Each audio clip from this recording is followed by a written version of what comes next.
Hola, esta es la clase de ejercicios en donde vamos a resolver algunos problemas para repasar lo que vimos en esta primera parte del curso. Así que vamos a comenzar con el primero, aunque antes te quiero mencionar que te recomiendo que en cada ejercicio, cuando yo te dé el enunciado, primero intentes responderlo por ti mismo para ver si puedes aplicar lo que ya vimos, utiliza los apuntes, repasa los videos si es necesario y ya finalmente si quieres ver cómo se resuelve, ahora sí ve la respuesta, pero sería muy útil que intentaras resolverlos por tu cuenta primero. Así que vamos a empezar. El primer problema dice lo siguiente. Un padre compite contra su hijo en una carrera. El padre tiene la mitad de la energía cinética del hijo, quien tiene la mitad de la masa que el padre. El padre acelera 1 metro sobre segundo para tener la misma energía cinética que el hijo. Y las preguntas son, ¿cuáles son las velocidades iniciales del padre y del hijo? Muy bien, entonces, en este problema no nos dan prácticamente datos numéricos, es más trabajar con las variables que representa cada magnitud. Así que lo primero sería hacer una lista para identificar cómo vamos a nombrar a cada una de ellas que van a estar involucradas. Tenemos para el padre y para el hijo. Y bueno, de acuerdo a lo que nos da el problema, nos dan información sobre la energía cinética de ambos y también de la masa de ambos, además de la velocidad. Entonces creo que tendremos que identificar cada una de esas magnitudes, así que empecemos con el padre. Vamos a llamarle a la masa del padre MP, a la masa del hijo MH, algo muy sencillo simplemente. También vamos a llamarle a la velocidad del padre BP, a la velocidad del hijo BH y finalmente a la energía cinética del padre KP y a la del hijo KH. Entonces, ya que tenemos enunciado esto, lo que sigue es representar matemáticamente las condiciones que el problema nos dice. Por ejemplo, al inicio nos dice que el padre tiene la mitad de la energía cinética del hijo, es decir, que la energía cinética del padre es igual a la energía cinética del hijo sobre 2, la mitad. Además nos dice que la masa del hijo es la mitad que la del padre, es decir, la masa del hijo es igual a la masa del padre sobre 2, la mitad. Ahora, por otro lado, sabemos que la energía cinética la podemos calcular como 1/2 de la masa por la velocidad al cuadrado. Entonces, esta primera condición que vamos a nombrar aquí como la condición número 1, y esta llamémosle la condición número 2, la condición número 1 la podemos reescribir como 1/2 de la masa del padre por la velocidad del padre al cuadrado. Estábamos cambiando la energía cinética por la relación que ya tenemos. Es igual a 1/2. Este es el 1/2 que tenemos de un inicio, multiplicado por la energía cinética del hijo, que sería 1/2 de la masa del hijo por la velocidad del hijo al cuadrado. De aquí podemos cancelar el 1/2 y tendríamos que la masa del padre por la velocidad del padre al cuadrado sería igual a 1/2 de la masa del hijo por la velocidad del hijo al cuadrado. Pero nosotros sabemos que la masa del hijo es la de masa del padre entre 2, así que si sustituimos ahora la ecuación número 2 aquí, a lo que te llegaríamos es que la masa del padre por la velocidad del padre al cuadrado es igual a 1/2 multiplicado por la masa del hijo, que sería 1/2 de la masa del padre, esto multiplicado por la velocidad del hijo al cuadrado. De aquí podemos cancelar la masa del padre de ambos lados y este 1/2 por 1/2 me da 1/4, que lo podemos pasar multiplicando como 4 veces la velocidad del padre al cuadrado es igual a la velocidad del hijo al cuadrado. Y con esto llegaríamos a una tercera relación que nace a partir de la primera combinada con la segunda. Ahora, además de eso, el problema también nos dice que si la velocidad del padre aumenta en 1 metro sobre segundo, ahora las energías cinéticas del padre y del hijo serían las mismas. Es decir, ahora en una situación 2 en la que la energía cinética del padre, llamémosle prima, porque es en un segundo caso, en el cual la velocidad es la velocidad del padre más 1 metro sobre segundo más, lo que tendríamos es que la energía cinética del padre sería igual a la del hijo. Así que hacemos lo mismo que hicimos en la ecuación número 1. Vamos a cambiarlo por la relación de la energía cinética y también aplicamos la ecuación 2 en el que tenemos las masas. Así que tendríamos que la energía cinética del padre con la pequeña coma sería 1/2 de su masa por la velocidad del padre inicial más 1. La nueva velocidad que estamos considerando para calcular su energía cinética es la velocidad anterior a la que le llamamos BP, pero más 1 porque está acelerando 1 metro sobre segundo. Y esto sería igual a 1/2 de la masa del hijo por la velocidad del hijo al cuadrado. Una vez más podemos cancelar el 1/2, la masa del hijo la cambiamos por la masa del padre y este de velocidad del padre más 1 al cuadrado lo desarrollamos, es decir, hacemos el binomio al cuadrado. Entonces tendríamos que la masa del padre multiplicado por la velocidad del padre al cuadrado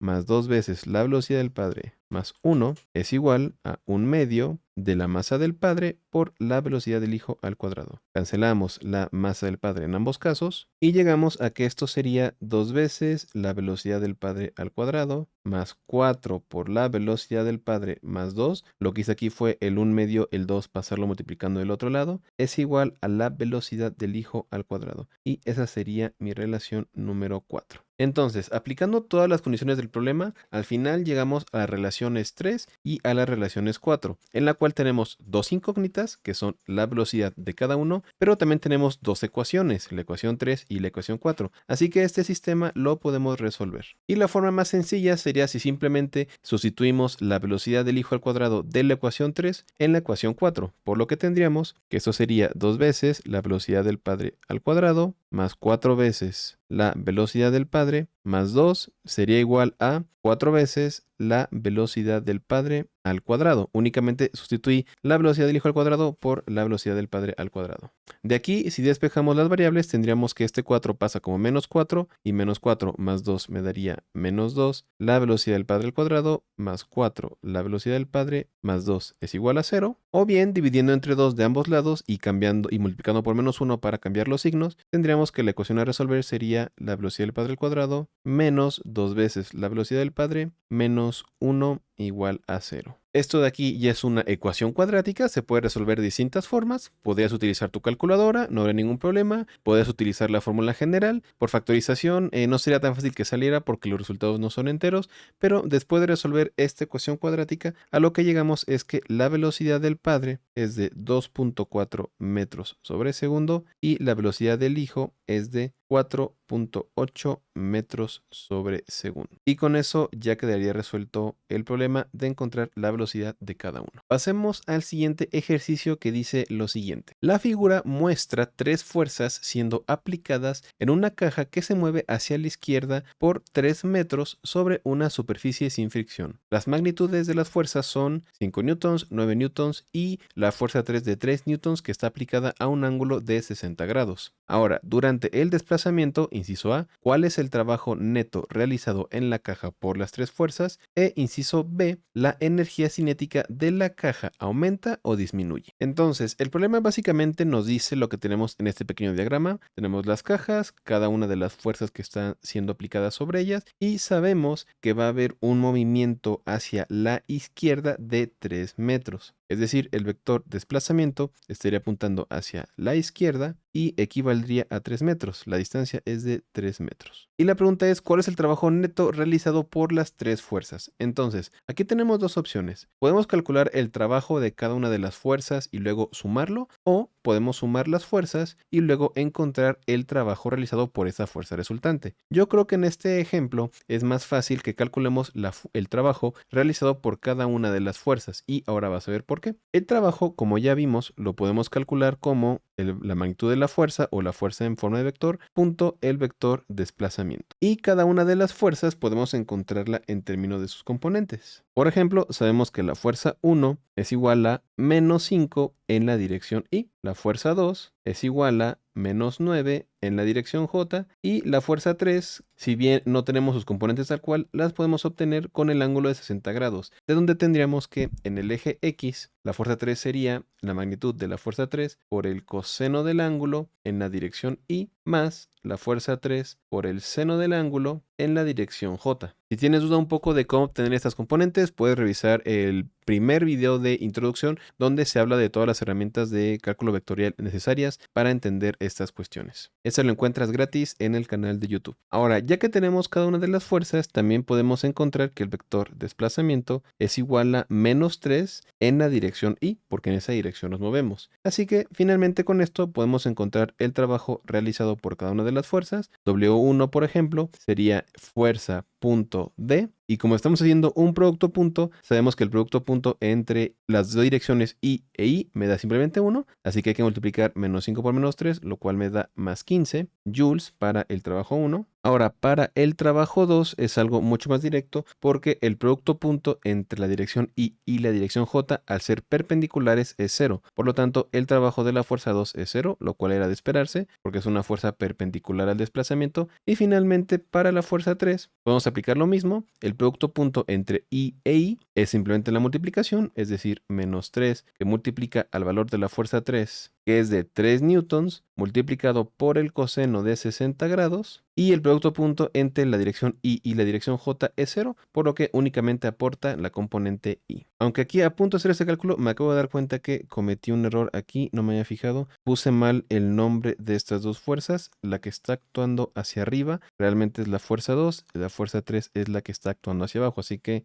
bueno, entre las pequeñas correcciones, aquí sería más bien la fuerza 3, la que apunta hacia abajo, y la fuerza 3 es la que tiene un valor de 3 newtons, aquí sería 3, aquí no es la fuerza 3, sino más bien es la fuerza 2. Corregimos aquí también los índices. El trabajo que es 0 es el de la fuerza 3 y aquí estamos calculando la fuerza 2. Y aquí entonces, cuando hago la multiplicación, el valor de F3 no es 3, sino que sería 9. Así que haciendo esas correcciones, ahora sí, haciendo el cálculo del trabajo que realizaría la fuerza 2, este sería de 13.5 negativo. Entonces finalmente el trabajo total sería igual a los 15 joules de la fuerza 1, los menos 13.5 joules de la fuerza 2 y 0 de la fuerza 3. El resultado final sería 1.5 joules positivo. Y ya que encontramos el trabajo, con este podemos decir que como el trabajo es positivo, se está ejerciendo un trabajo sobre la caja, por lo que su energía cinética aumentaría y por lo tanto iría más rápido. Así que la respuesta para inciso B sería que su energía cinética aumenta porque el trabajo es positivo. Pasemos al siguiente ejercicio. En la figura, un bloque de hielo se desliza hacia abajo por una pendiente sin fricción a un ángulo de 50 grados, mientras un trabajador tira del bloque mediante una cuerda con una fuerza que tiene una magnitud de 50 newtons y está dirigida hacia arriba de la rampa. Mientras el bloque se desliza a través de una distancia de 0.5 metros a lo largo de la rampa, su energía cinética aumenta en 80 joules. Y la pregunta es, ¿qué tan grande hubiera sido su energía cinética si la cuerda no estuviera atada al bloque? Muy bien, entonces, un diagrama del problema se vería más o menos así. Tenemos el bloque que se desliza en la rampa a 50 grados y está actuando una fuerza con una cuerda que se resiste a la caída del bloque, que estaría siendo ocasionada por la gravedad. Además nos dicen que va a desplazarse por una distancia de 0.5 metros y que después de ese desplazamiento tendrá un cambio en la energía cinética de 80 joules. Entonces, lo que nos pide el problema es encontrar cuál hubiera sido su energía cinética si la cuerda no estuviera atada al bloque. Nosotros sabemos que la cuerda, al ser una fuerza, está ejerciendo un trabajo sobre el bloque y por lo tanto está afectando en el cambio en su energía cinética. Porque nosotros sabemos del teorema del trabajo energía cinética es que este cambio en la energía cinética es igual al trabajo de la gravedad, que es la fuerza que está haciendo que el bloque caiga, más el trabajo de la cuerda que tiene una tensión. Entonces, una posible forma de resolverlo sería decir, bueno, ¿por qué no simplemente supongo que no está la cuerda, que lo único que está actuando es la fuerza de gravedad y aplico el mismo teorema de la energía trabajo y yo digo el cambio en la nueva energía cinética, que le voy a llamar prima, será igual únicamente al trabajo de la fuerza de gravedad. Si yo hiciera este cálculo, si yo encontrara el trabajo de la fuerza de gravedad, pues ya sabría cuál fue el cambio en energía cinética, comparo ambas y podría llegar a la respuesta. Sin embargo, el problema aquí es que si yo quisiera calcular el trabajo de la fuerza gravitacional, yo tendría que calcular la masa por la gravedad, por la distancia, por el coseno del ángulo. Y en el problema, la masa es un valor que no me dan, es un valor que no conozco. Entonces, intentar resolverlo por este camino es algo que así de sencillo no se podría hacer. Pero esa no es la única forma en la que yo podría encontrar cuál es el trabajo ejercido por la gravedad para decir que ese es el cambio en la densidad cinética que hubiera tenido.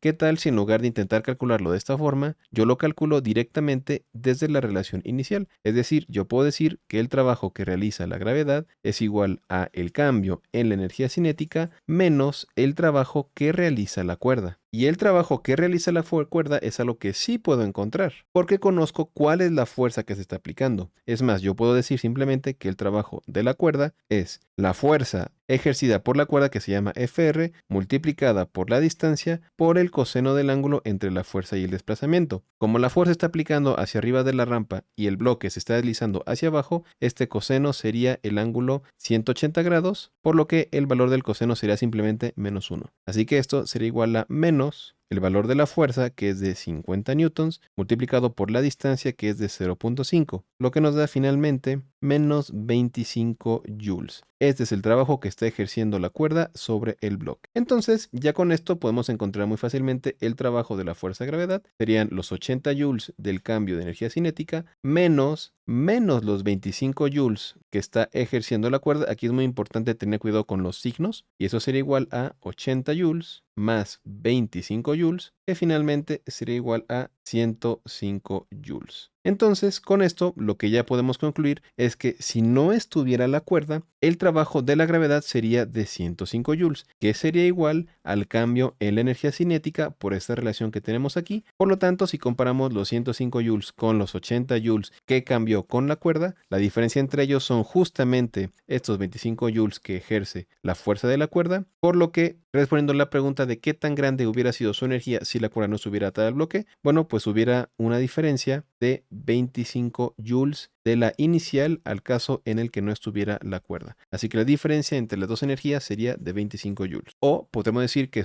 en el cambio de energía cinética sería de 105 joules. También son dos formas de responder la pregunta. Pasemos ahora al siguiente problema que dice lo siguiente. En la figura, un bloque de queso de 0.25 kilogramos está en el piso de una cabina de elevador de 900 kilogramos que está siendo jalada hacia arriba por un cable a través de una distancia de 1 de 2.4 metros y luego una distancia de 2 de 10.5 metros. Inciso A lo largo de la distancia de 1, si la fuerza normal en el bloque del piso tiene una magnitud constante de 3 newtons, ¿qué tanto trabajo es realizado en la cabina por la fuerza del cable? Inciso B, a lo largo de D2, si el trabajo hecho en la cabina por la fuerza constante del cable es de 92.61 kilojoules, ¿cuál es la magnitud de la fuerza normal? Entonces, el problema nos dice algo básicamente como este pequeño diagrama que tenemos aquí. Muy sencillo, una cabina con un bloque de queso y una cuerda que está jalando la cabina. Los datos que nos da el problema es que la masa del queso es de 0.25 kilogramos, la masa de la cabina es de 900 kilogramos,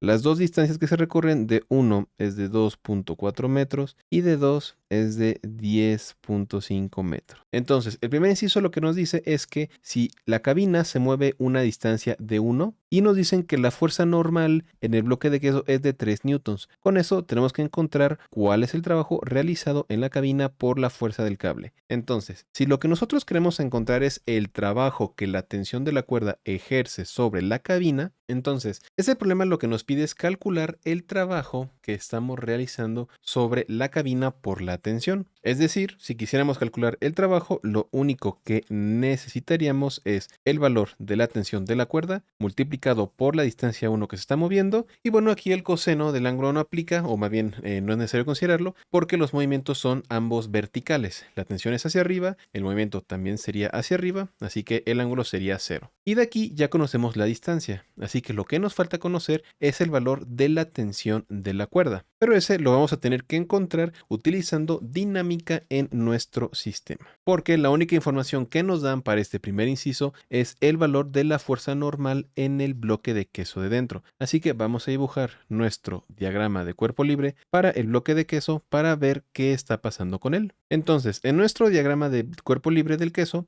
lo que tenemos es por un lado su peso, que está apuntando hacia abajo, y por otro lado tenemos también la fuerza normal que está apuntando hacia arriba. Tenemos el peso y la fuerza normal. Además, sabemos que el objeto se está moviendo hacia arriba, por lo que el objeto tendrá una aceleración que también apunta hacia arriba. Así que aplicando la segunda ley de Newton, lo que tendríamos es que la fuerza normal menos el peso es igual a la masa del bloque de queso por una aceleración. Conocemos la normal, nos la da el problema, conocemos el peso, conocemos la masa, podemos encontrar cuál es la aceleración del bloque de queso. Así que de aquí la aceleración es igual a la normal menos el peso entre la masa. Es decir, la normal me dice el problema que vale 3 newtons menos el peso, que sería su masa de 0.25 por la gravedad de 9.8 entre la masa que es de 0.25. Hacemos los cálculos con la calculadora y llegaríamos a que la aceleración tiene un valor de 2.19 metros sobre segundo al cuadrado. Ahora, como el bloque de queso está recargado en el piso de la cabina, la aceleración del bloque de queso tiene que ser la misma que la aceleración de la cabina. Por lo tanto, si ahora, una vez más, pero ahora para la cabina aplicamos nuestro diagrama de cuerpo libre, en la cabina tenemos prácticamente lo mismo. Tenemos la tensión que está levantando la cabina hacia arriba y su peso que apunta hacia abajo. Es la tensión y aquí tenemos el peso de la cabina. Una vez más, si aplicamos la segunda ley de Newton, lo que tendríamos es que la tensión menos el peso de la cabina es igual a la masa de la cabina por una aceleración. Aquí no estoy considerando el peso del bloque de queso porque realmente es muy pequeño comparado con la masa de la cabina, así que sí va a aportar, pero muy poquito, simplemente me agregaría unos cuantos decimales, así que no lo consideramos. Y de aquí ahora podemos despejar la tensión. La tensión es igual a el peso de la cabina, que sería su masa por la gravedad, más la masa por la aceleración, que sería igual a la masa por la aceleración más la gravedad. Sustituimos los valores, la masa de 900 kilogramos y la aceleración de 2.19 más 9.81, y esto finalmente nos da una tensión de 10.8 kilonewtons. Esa sería la tensión del cable al hacer levantar la cabina en esta situación. Y una vez que tenemos eso, ahora sí ya podemos aplicar la fórmula que tenemos aquí arriba, en el que el trabajo va a ser simplemente el valor de la tensión, 10.8 kilonewtons, multiplicado por la distancia 1 de 2.4 metros, lo que nos daría finalmente un trabajo realizado en este caso de 25.9 kilojoules. Y con eso queda resuelto el inciso A. Ahora, como un pequeño repaso de cómo atacamos este problema, para poder calcular el trabajo necesitábamos el valor de la tensión. El valor de la tensión no lo conocíamos, lo tuvimos que encontrar. ¿Cómo lo encontramos? Bueno, como el problema nos daba la fuerza normal del bloque, eso es una forma de darnos de forma indirecta la tensión, porque con la normal del bloque encontramos su aceleración. Y como su aceleración es la misma que la de la cabina, ahora con esta aceleración ya pudimos encontrar el valor de la tensión para finalmente utilizar la fórmula final. Ahora, el siguiente inciso es hacer el camino pero en reversa. Lo que nos están dando ahora es cuál es el trabajo que está realizando la tensión, 92.61 kilojoules, y la pregunta ahora es cuál es la magnitud de la fuerza. Así que básicamente lo que podemos hacer es esto que ya hicimos, pero en dirección contraria. Es decir, lo que conocemos ahora es que hay un trabajo 2 que se está ejerciendo, que es de 92.61 kilojoules. Como conocemos el trabajo y la distancia, podemos encontrar la tensión de la cuerda. Es decir, la tensión en el segundo caso es igual al trabajo 2 entre la distancia 2. El trabajo 2 es este que tenemos aquí, 92.61 kilojoules, y la distancia 2 es 10.5 metros. Sustituimos, hacemos el cálculo y encontramos que esto sería igual a 8.82 kilonewtons. Ya tenemos el valor de la tensión. Y ahora lo que queremos encontrar, como ya tenemos la tensión, es encontrar la aceleración de la cabina. Y para eso utilizamos esta relación que tenemos aquí, porque la situación es exactamente la misma. Así que de aquí la aceleración la podemos despejar. La aceleración es la tensión menos el peso de la cabina entre su masa, que esto en valores sería igual a los 8.82 kilonewtons menos su peso, que serían los 900 por la gravedad de 9.8 entre la masa de 900. Hacemos los cálculos y encontramos que la aceleración es de 0.01 metros sobre segundo cuadrado. Muy pequeña realmente. Y ya que encontramos la aceleración, una vez más utilizamos esta misma ecuación que encontramos en el caso anterior porque la situación es la misma y despejamos la fuerza normal. La fuerza normal sería igual a el peso, que es masa por gravedad, más masa por aceleración, o simplemente la masa por gravedad más aceleración, que sería 9.81 más los 0.01 multiplicado por la masa, y eso finalmente me da 2.45 newtons, que sería ahora la fuerza normal. Y con eso queda resuelto el problema. Vamos a pasar ahora al ejercicio 5, que dice lo siguiente. Un resorte se sujeta en uno de sus extremos a un bloque y del otro a la pared. Tiramos del bloque gradualmente desde x0 hasta x igual a 3 centímetros, donde está estacionario. La figura nos muestra el trabajo que la fuerza ejerce en el bloque. La escala de la figura vertical está dada por Ws igual a 1 joule. Luego tiramos del bloque hasta x igual a 5 centímetros y lo liberamos desde el reposo. Y las preguntas son: ¿cuánto trabajo hace el resorte en el bloque cuando el bloque se mueve desde x1 igual a 5 centímetros a inciso A 4 centímetros, inciso B menos 2 centímetros e inciso C menos 5 centímetros? Muy bien, entonces en este problema básicamente tenemos esta situación que dibujamos aquí, que es algo que ya vimos varias veces en la parte de teoría. Está el bloque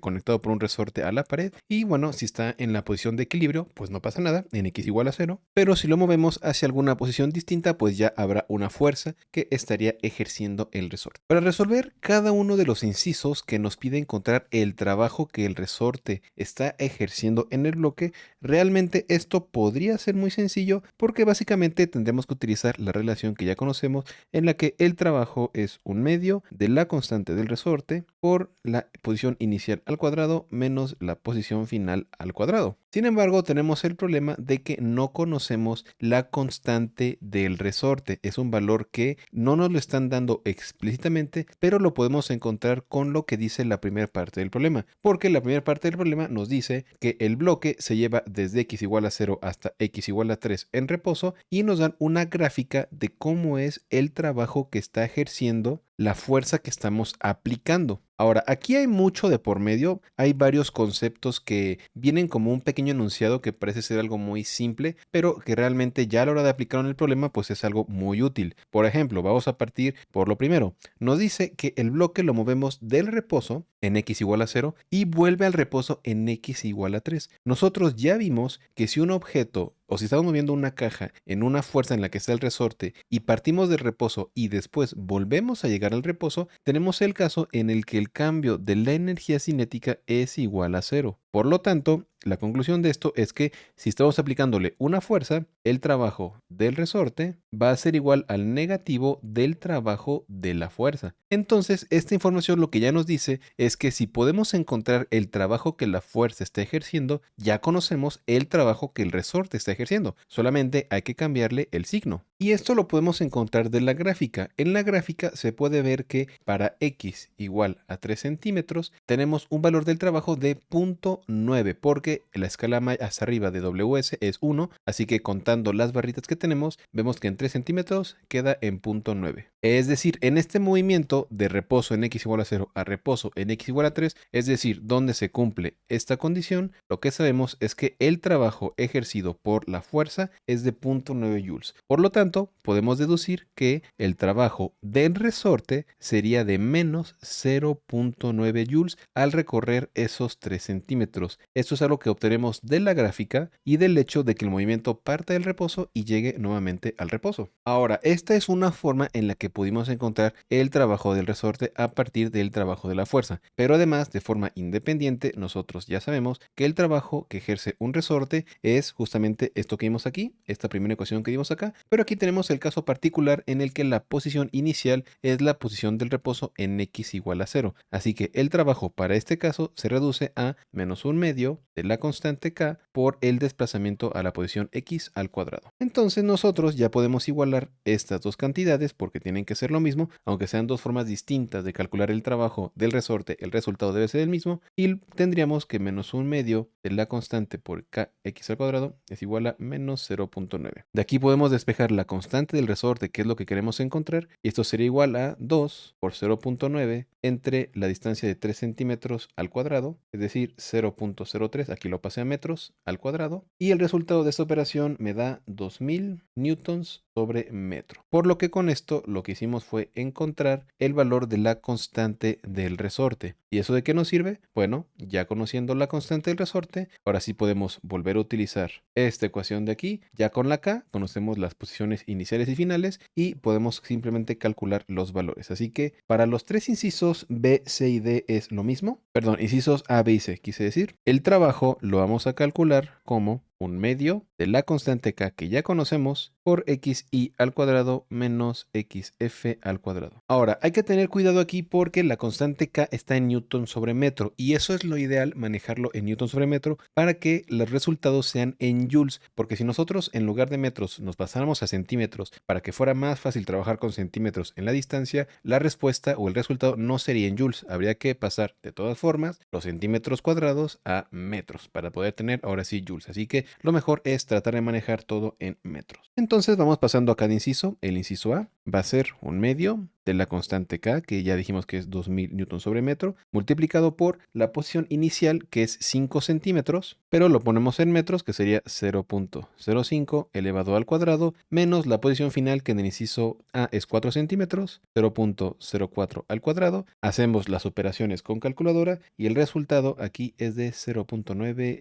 joules. Pasamos al inciso B, que sería lo mismo, un medio de la constante K, la posición inicial es la misma, 0.05 al cuadrado, menos, y ahora estamos en menos 2 centímetros, que sería menos 0.02 al cuadrado. Claro que aquí el signo menos no va a importar porque estamos elevando al cuadrado. Hacemos los cálculos y finalmente esto nos daría 2.1 joules. Y finalmente para el inciso C tenemos un medio de la constante K otra vez de 0.05 al cuadrado menos la posición final, que es menos 0.05 al cuadrado. Y bueno, en este caso, aunque este sea signo menos y este sea signo más, como ambos están elevados al cuadrado, el resultado es el mismo para ambas potencias. Por lo tanto, la resta de esos valores es 0 y al final, en el caso C, el trabajo hecho por el resorte es de 0 joules. Y con eso queda resuelto el problema. El siguiente ejercicio dice lo siguiente. Un resorte se fija de uno de sus extremos a la pared y del otro a un bloque. La constante del resorte es de 50 newtons sobre metro. Inicialmente, el resorte está en su posición de reposo y el bloque está estacionario en x igual a 0. Luego, una fuerza constante de magnitud 3 newtons jala el bloque hacia la dirección positiva del eje x, estirándolo hasta que el bloque se detiene. Cuando se llega a este punto, las preguntas son: inciso A, ¿cuál es la posición del bloque? Inciso B, el trabajo que se ha realizado en el bloque por la fuerza aplicada. Inciso C, el trabajo hecho en el bloque por la fuerza del resorte. Y finalmente, durante el desplazamiento del bloque, ¿cuál es? Inciso D, la posición del bloque cuando la energía cinética es máxima. Inciso E, el valor de la energía cinética máxima. Muy bien, entonces, en ese problema tenemos una situación muy parecida a la anterior. El bloque conectado al resorte, conectado a la pared. Y ahora lo que tenemos es que el bloque inicialmente está en la posición x0 en reposo.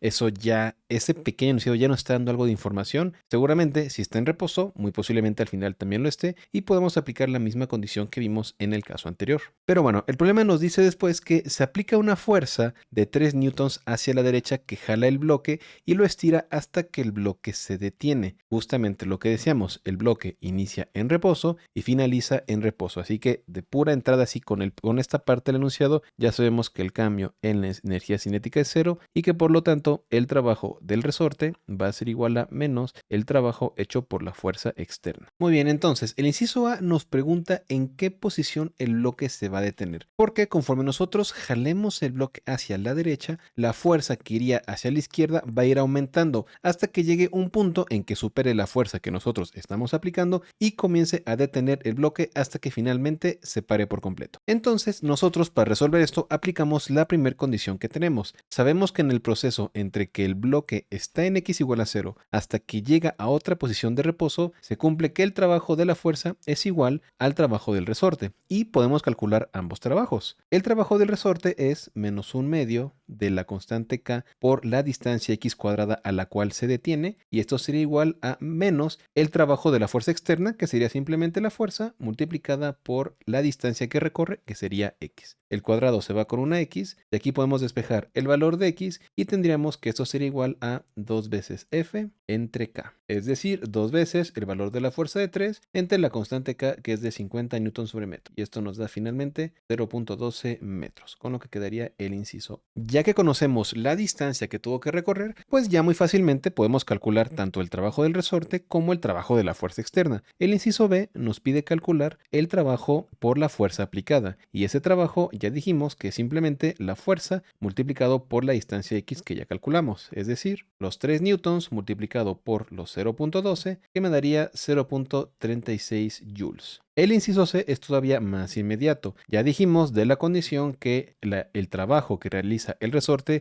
es el negativo del trabajo que realiza la fuerza externa. Por lo tanto, directamente podemos encontrar que el trabajo del resorte es menos 0.36 joules, el negativo del trabajo de la fuerza externa. Ahora pasemos al inciso D, el cual nos dice que durante el desplazamiento queremos saber en qué posición el bloque tiene su energía cinética máxima. ¿Cómo podemos entender esto? Bueno, conforme apliquemos una fuerza hacia la derecha, mientras la fuerza de 3N sea mayor que la fuerza del resorte, el bloque va a ir acelerando porque se le está aplicando una fuerza. Pero va a llegar un punto en el que la fuerza del resorte va a igualar a la fuerza que nosotros estamos aplicando. En ese instante, la suma de fuerzas va a ser cero, por lo que el bloque se tendría que seguir moviendo a velocidad constante. Sin embargo, mientras comience a alejarse un poquito más de esa posición, ahora la fuerza del resorte va a ser mayor que la fuerza que nosotros estamos aplicando, por lo que el bloque comenzará a frenar hasta que finalmente se detenga. Es por eso que en un punto de este desplazamiento hay un momento en el que el bloque lleva su máxima velocidad y ese momento coincide cuando la fuerza de 3 newtons que nosotros estamos aplicando coincide con la fuerza del resorte que lo está frenando. Cuando son iguales, deja de acelerar y cuando lo supera comienza a bajar su velocidad. Así que si aplicamos esa condición, nosotros queremos saber en qué posición la fuerza del resorte es igual a la fuerza externa de 3 newtons que nosotros estamos aplicando. Esto sería menos kx, o más bien más kx. Aquí no nos importa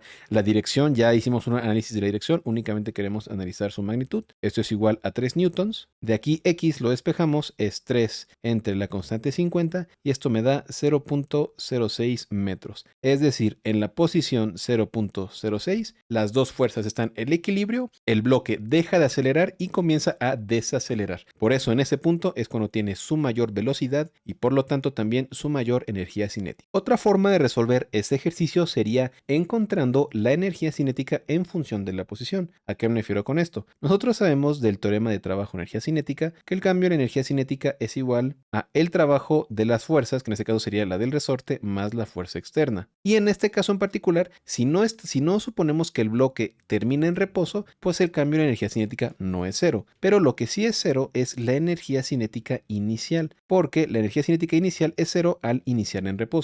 Por lo tanto, tendríamos esto de aquí. El cambio en la energía cinética, la final menos la inicial, es el suma de los trabajos, pero la energía cinética inicial sería cero, porque el bloque sí comienza en reposo. Entonces de aquí podemos encontrar que la energía cinética final en alguna posición X sería el trabajo del resorte, menos un medio de kx cuadrada, más el trabajo de la fuerza Fx. Y si queremos encontrar el punto donde esta función de la energía cinética es máxima, pues lo que tenemos que hacer es igualar la derivada de esa función respecto a la posición, igualarla con cero. Derivamos, el resultado de esta derivada sería menos kx más la fuerza igual a 0. De aquí despejamos x, que sería igual a menos la fuerza entre menos k, que sería igual a lo mismo que ya calculamos, 3 entre 50, 0.06 metros. Esta es otra forma de resolver el problema, pero aquí estamos utilizando cálculo. En el caso anterior únicamente usamos el razonamiento de qué está pasando con las fuerzas para encontrar la posición. Y bueno, ya por último, lo que nos pide encontrar es en ese punto cuál es el valor de la energía cinética máxima. Entonces podemos utilizar lo que usamos aquí en el caso de resolverlo por cálculo diferencial. Encontramos que la energía cinética final es igual a menos un medio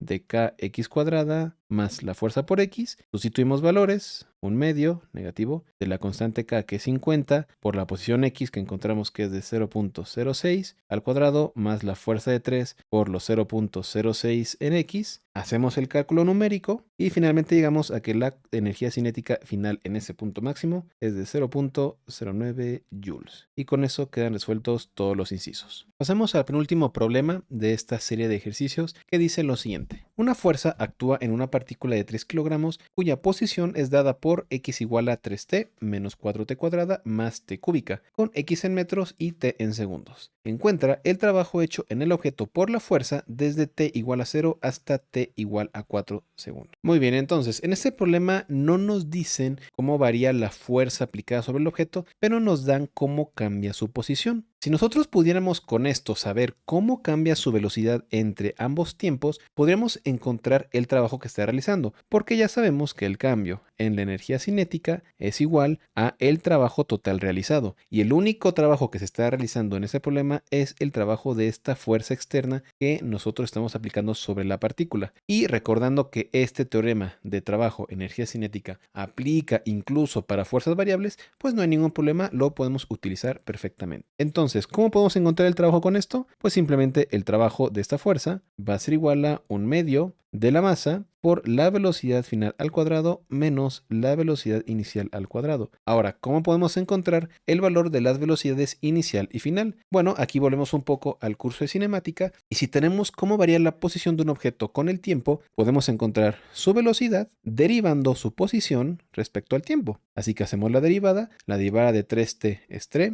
la derivada de menos 4t cuadrada es menos 8t y la derivada de t cúbica es 3t cuadrada. Aquí únicamente sacamos la derivada. Entonces ya con esto podemos encontrar la velocidad final y la velocidad inicial, porque sabemos que la velocidad inicial es en un tiempo t igual a 0 y la velocidad final es en un tiempo t igual a 4. Así que sustituimos la velocidad inicial en tiempo igual a 0, que sería menos 3, menos 8 por 0, en lugar del tiempo ponemos el 0, más 3 por 0 al cuadrado, lo mismo para el caso de la velocidad final pero en tiempo igual a 4, 3 menos 8 por 4, más 3, 4 al cuadrado, esto es 0, en este caso tenemos 3 metros sobre segundo como velocidad inicial y en este caso tenemos 19 metros sobre segundo. Ya que tenemos la velocidad final y la velocidad inicial, pues ya únicamente hay que sustituir, el trabajo es igual a 1/2 de la masa que es de 3 kilogramos multiplicado por 19 al cuadrado menos 3 al cuadrado, hacemos los cálculos y esto nos da 528 joules. Pudimos encontrar el trabajo de una fuerza que no sabemos absolutamente nada de ella, pero como sabemos cuál es su velocidad final y su velocidad inicial, aplicamos el teorema del trabajo en energía cinética y podemos saber el trabajo que se realizó por ella. Y ahora pasemos al último problema que dice lo siguiente. Un elevador completamente cargado tiene una cabina con una masa total de 1200 kilogramos que debe ser levantada 54 metros en 3 minutos, empezando y terminando en reposo.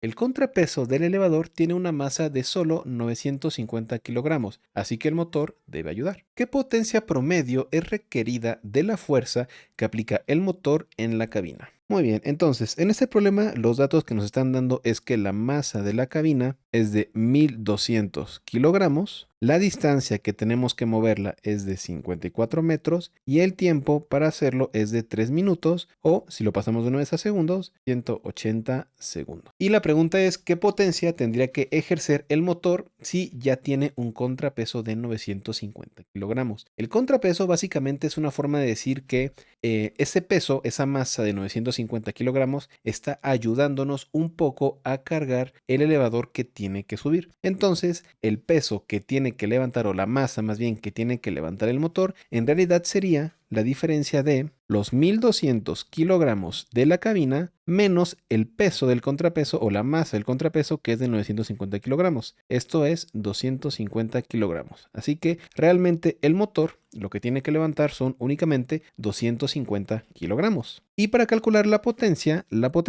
sabemos que es el trabajo entre el tiempo. Esto es si queremos calcular la potencia promedio. No nos interesa ahorita la potencia instantánea, queremos la potencia promedio. Así que únicamente hay que encontrar el trabajo que tiene que realizar y eso lo podemos encontrar muy fácilmente porque si ya sabemos que el motor tiene que ejercer una fuerza para levantar los 250 kilogramos, pues esta fuerza tendría que ser el peso de esos 250 kilogramos y tiene que recorrerlo por una distancia de entre ese tiempo. ¿Cómo encontramos el valor de la fuerza? Bueno, pues si simplemente multiplicamos la masa por la gravedad, obtenemos el peso y por lo tanto el peso es la fuerza que tiene que ejercer el motor para levantarlo. Esto sería 250 kilogramos por los 9.8 metros sobre segundo cuadrado, que nos da 2.45 kilonewton. Dicho esto, ya podemos encontrar la potencia promedio multiplicando los 2.45 kilonewtons por la distancia de 54 metros entre el tiempo de 180 segundos, lo cual nos da una potencia de 735 watts. Y con eso queda resuelto este problema. Únicamente hubo que tomar en cuenta el contrapeso para entender que el motor tiene que ejercer una fuerza menor, entender que la fuerza del motor era el peso de la masa que faltaba levantar y ya con eso podemos encontrar la potencia promedio. Y bueno, con eso terminamos con esta primera parte del curso. Ahora vamos a pasar a hablar sobre otro tipo de energía muy importante que es la energía potencial